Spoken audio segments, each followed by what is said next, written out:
Bonjour et bienvenue dans votre revue de presse de ce jeudi 14 mars 2019.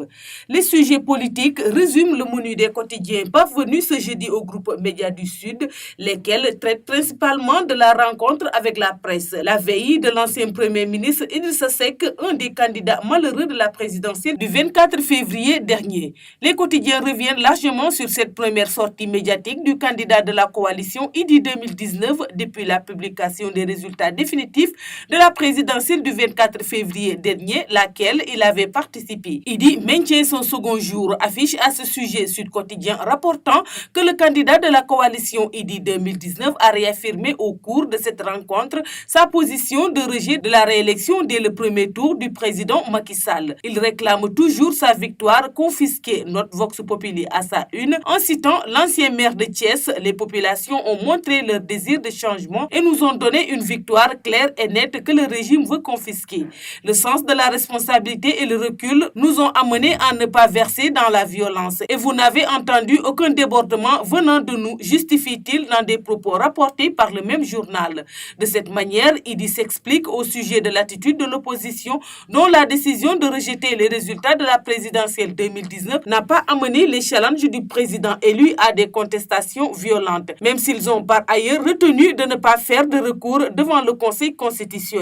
Le leader de la coalition IDI 2019 se glorifie du sens de la responsabilité de l'opposition qui a pacifié l'espace politique au lendemain du scrutin. Il appelle toute l'opposition à s'unifier et promet que cette concession n'est pas synonyme de renoncement, rapporte Enquête. Très précis dans les termes et soigné jusque dans le déroulé de son point de presse pour en augmenter la solennité. Idrissa Seck digère mal sa défaite et le candidat malheureux à la présidentielle ne pense pas féliciter le président sortant, déclaré vainqueur par le Conseil constitutionnel, souligne le quotidien critique.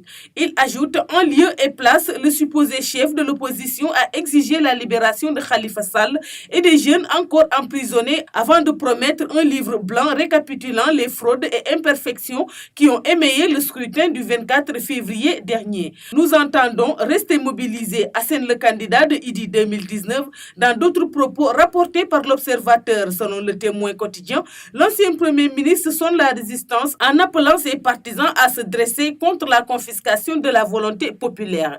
C'est clair, mentionne le même journal. La coalition IDI 2019 dirigée par le leader de Rewmi ne participera pas au dialogue qui veut organiser le chef de l'État et se voit déjà dans la peau de chef de l'opposition. Un statut que M. Idrissa Seck exige de façon indirecte en appelant sa coalition à se dresser contre la confiscation de la volonté populaire par le camp du président réélu. L'ancien Premier ministre, je ne s'avoue pas vaincu, le quotidien, et maintient la pression sur Macky Sall, Walf Quotidien, dans une sorte de prolongation de la dernière présidentielle. C'est tout pour la revue de presse parvenue à la rédaction du groupe Médias du Sud. Merci et bonne lecture à tous.